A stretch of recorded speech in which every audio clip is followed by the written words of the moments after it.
Надам ќе демонстрирам дека за 2 минути ќе успеам да го поставам прашањето, а се однесува на околу половина од вашите прашања, а тоа е за премиерот ќе ми се налути веднаш во ТВ емисија го прашав за парите, ама е за тоа, значи за финансирањето и одржливоста на граѓанскиот сектор, особено во услови кога, особено ако добиеме датум за преговори, се очекува странските донатори да се повлечат, а владата и државниот буџет да ја преземат функцијата на финансирање.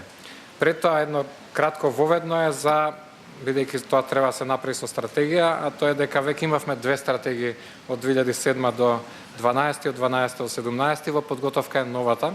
Таму многу убави работа има, ама многу малку се спроведува во претходните 10 години. Првото прашање било што ќе преземе оваа влада да се осигура спроведување на стратегијата. Второто е конкретно за финансирањето или одржливоста, како би ја рекле, и дека има голема потреба од значително зголемување на државниот буџет за граѓанските организации, бидејќи Македонија битно заостанува. Само за споредба, ние сме околу 5 до 7 милиони евра вкупно финансирање од државата за сите невладини организации, во Хрватска е тоа 230 милиони за перспектива. И тука има неколку реформи што треба да се направат. Првото е зголемување на буџетот и нашиот некој таргет кој го имаме разговаран е 20 милиони до 2020, а до 30 милиони до крајот на мандатот на оваа влада 2022 некаде, ако немаме избори предвремени. Втората би било да нема различни видови поддршка, не само проекти на финансирање, туку институционално, односно, како што и Цивика Мобилитас помогна на околу 50 организации, да се поддржи веќе добрата работа на самите организации, а не да биде проект за проект, туку институционално и подолгорочно. Дали ќе се формира фонд за кофинансирање на европските проекти, за да се обезбеди она што европјаните го бараат како дополнително финансирање, и дали би имало формирање на национална фондација за финансирање на граѓанското општество. Значи еден пакет од финансиска природа. И во тој дел последното прашање е да помина 2 минути. Само за игрите на среќа, дали ќе се во законот пишува 50% дека ќе се користат за граѓанска организација, а сега само 5%, па дали тоа ќе се промени да се усогласи како што било планирано. Поверете. Секако се дополнителна потврда на тоа што и сега ќе го кажам. Лично јас како председател на владата и целата влада, сигурно и парламентарното мнозинство, заради тоа што многу често имаме дискутирано во тој правец, сме свесни, односно постои голема awareness, односно свесност за капацитетите кои што се изградени во граѓанскиот сектор во Република Македонија. И тие се од драгоцена и непроценлива вредност за државата. Ако сме паметни како држава, тие капацитети ќе ги искористиме. Не само заради нашите интегративни процеси. Имаме многу што дома да унапредуваме. Од секој аспект како квалитативи на живот за сите наши граѓани. Ова ќе го потврдам заради тоа што имав безцената, да ја кажам, прилика да соработувам со граѓанските организации заради една стратешка цел. Да ги вратиме демократијата, европските вредности, слободата во државата. Сум политичар, водам политичка партија и видов колку посилни, неспоредливо појаки капацитети има во граѓанските организации отколку во политичките партии. Политичкиот систем ни е таков да политичките партии пенетрират после во извршувањето на власта. Овој пат се случи малку поинаку, има многу граѓански активисти во извршната власт, но веројатно тоа не е доволно. Ова го кажувам за мојата лична свесност, а веројатно и сите други од владата може да го потврдат, не знам колку се подготвени да го признаат. Капацитетноста изградена во граѓанските организации веќе е преточена во соодветни стратешки документи на владата. Зошто? Заради тоа што излезе поради вашите анализи, поради вашите ставови, вашите време, часови, ноки посветени на создавање на длабински анализи кои што денеска се решенија за имплементација во Република Македонија, кои што секако треба да го унапредат севкупниот квалитет на живот на граѓаните. Од тука сакам да знаете дека владата е подготвена да обезбеди одржливост на граѓанските организации, затоа што во друг случај ќе си пука во ногата, односно ќе ги изгуби тие капацитети. Го кажувам ова од прагматични причини, за да знаете дека насушна неопходна потреба граѓанските организации се на државата Република Македонија. И затоа вака почнав. Сега го подготвивме општеството и сега нема назад. Ако тоа нема назад, владата треба да ги обезбеди можностите за одржливост и креација дополнително и создавање на капацитети кај граѓанските организации кои што се целосно на располагање на Република Македонија. И сега се работи за парите, и парите не се проблемот, и пари нема. Така да, но за оваа работа секако ќе најдеме. Многу е важно кои ќе бидат алатките на распределбата на парите. Верувам дека владата, министерот за финансии, јас и другите министри, секако и парламентарното мнозинство, треба да определиме буџет и да го алоцираме. И нашата работа треба да застане до тука. Веројатно, добрите меѓународни пракси, кои што вие најдобро можете да ги проучите, треба да ни ги предочите кои се, за да можеме да ги канализираме тие буџетски средства во некоја фондација, фонд или како и да е, каде што на еден транспарентен начин ќе одлучувате вие за нивната распределба или како тоа го прави модерниот свет. Ако оставите во алатите да биде тоа алатка на политичарите, ќе го изгубиме духот кој што граѓанските организации го имат, а тоа е, како што рекол Платон, да бидат севкупниот мониторинг на тоа што го работи извршната власт, која што е доверена секако од граѓаните на извршната власт. Од тој аспект, одговорот е да, Македонија е подготвена, политичка подготвеност има во владата, треба да го знаеме точно и моментот кога тоа е навремено да се направи и убаво да ги знаеме алатките како тоа да се постигне. Ова го испраќаме и како порака да ги охрабрам сите граѓански активисти да продолжат да го барат и своето место како прилог во нашето општество токму преку граѓанскиот сектор. Еден дел веројатно повлеков со мене. Јас за тоа се извинив на граѓанските организации.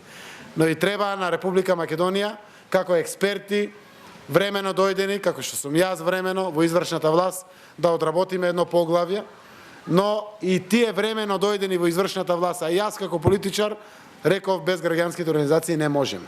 Тоа отвора сериозна можност и на нови регрутации на кадри, веројатно. И затоа вака изборувам.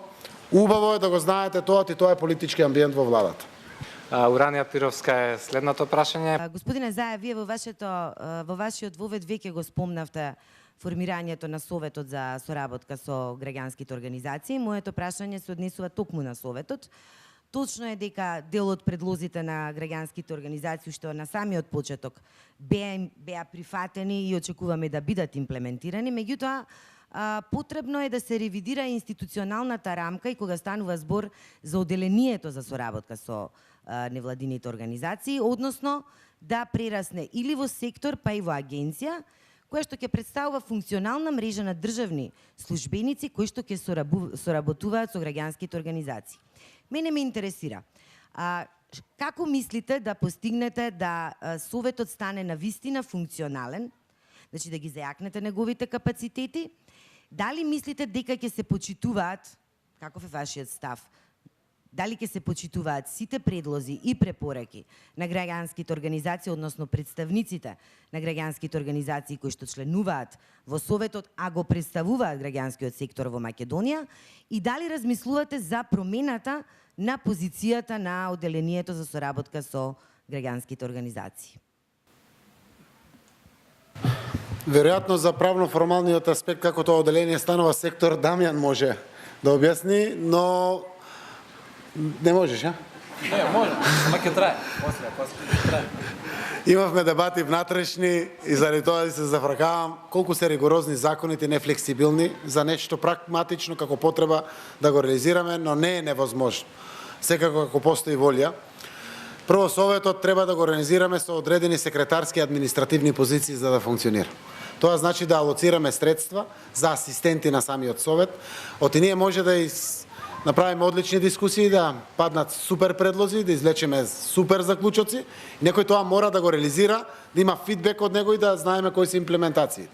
Затоа сме подготвени да во суштина ги поддржиме предлозите, заради тоа што реков, имате изградено кредибилитет. Не сум човек кој што дава секој пат карт бланш, се што ќе предложите, дека тоа ќе биде прифатено. Но и досега тоа што било предложено било принципиелно и издржано. Сте го докажале тоа и верувам дека ќе има голема пропулзивност односно пенетрација во идните политики на државата сеопшто. Затоа се 16 членови од граѓанските организации, 15 од самите институции. Не е доволна дури ни политичката волја на владата. Многу е важна институционалната волја на административните службеници, на раководители на сектори и оделенија, на одредени други позиции во самото наше општество да бидат доволно подготвени за да имаме вистинска имплементација на она што значи капацитетност од граѓанскиот сектор во функција на државата. Така да првото подпрашање да, спремни сме од оделение да растеме во сектор. Тоа мора да биде добро структурирано и организирано, да биде алатка за администрирање на граѓанските организации, ќе има оправданост сериозна заради тоа што милиони евра ќе се алоцират во тој правец. Советот верувам дека ќе биде подготвен. Јас сум тука за да можам да бидам и медијатор во таа расправа која што треба да биде на крајот со одредени инпути кои што ќе доаѓаат заради нивна реализација.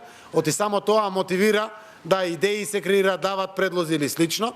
Јас верувам дека сето тоа што е издржано, што ќе превагнува со аргументацијата, ќе биде и на крајот прифатено од страна на одлучувањето во самиот совет и од страна на владата и извршните тела на власта, и убеден сум дека целото тоа има добра иднина, така да сме подготвени, но сакам да знаете дека имаме одредени пречки законски во делот на создавање на сектори, од унапредувањето на одредени алатки за нивно функционирање и слично, но не е невозможно. Со трпение доволно, чекор по чекор, со транспарентност, давање на информации, верувам дека во најкраток можен рок можеме да успееме. За трансферот од граѓанскиот сектор кон владата и гледаме Бојан и Дане, борците од нашите редови во кабинетот на премиерот. Чинам Александар Цеков има прашање во таа смисла за што да очекуваме понатаму во оваа смисла. Повели Александар. Премиерот се осврна на одговорот на прашањето. Прашањето ми беше со оглед на блиските врски, односно на превземањето на граѓанските активисти во владата, дали сметате дека на некој начин ја нарушувате рамнотежата во граѓанскиот сектор, на сметка на владата се разбира, и во граѓанскиот сектор поодделно, или пак сметате дека ова е добар пример на соработка помеѓу владата и граѓанскиот сектор? Јас верувам, барем за луѓето во мојот кабинет, дека сум доволно внимателен да не ги исполитизирам. Во моментот, ако ги исполитизирам, партиско-политички збора, тогаш е проблем, заради тоа што треба да ја завршиме нашата улога каде што сме влезени и да се вратиме од каде што сме дојдени. И затоа верувам дека не правам штети во граѓанскиот сектор. На крајот, нема да си очуваме за подома тоа што е донесено ако Македонија не го употреби тоа. И се боревме сите за на крајот да му се радуваме на нешто што ќе биде опипливо за државата. И ако тоа не го постигнеме со капацитетите кои што ги има Македонија, од сите можни нивоа, така и граѓанскиот сектор, тогаш можеме само да се покајаме дека не сме искористиле се што имаме на располагање. Така да во тој сегмент, верувајте, потребата за да повикам луѓе, и не беше лесно тоа, разговарав, се убедувавме и со се, беше да и се помогне на државата. Јас верувам дека и понатаму ќе бидеме внимателни да не наштетиме на капацитетноста на граѓанскиот сектор, но секако тие луѓе се сметат истовремено луѓе кои што останаа во граѓанскиот сектор, а се времено ангажирани во владата. И може да бидат стварно одлична спојка за граѓанскиот сектор. Еве ќе создаваме прегорачки тимови. Јас верувам дека токму поради нив многу лесно ќе договориме од граѓански активисти и од институциите на државата. Токму поради нив, не заради друго.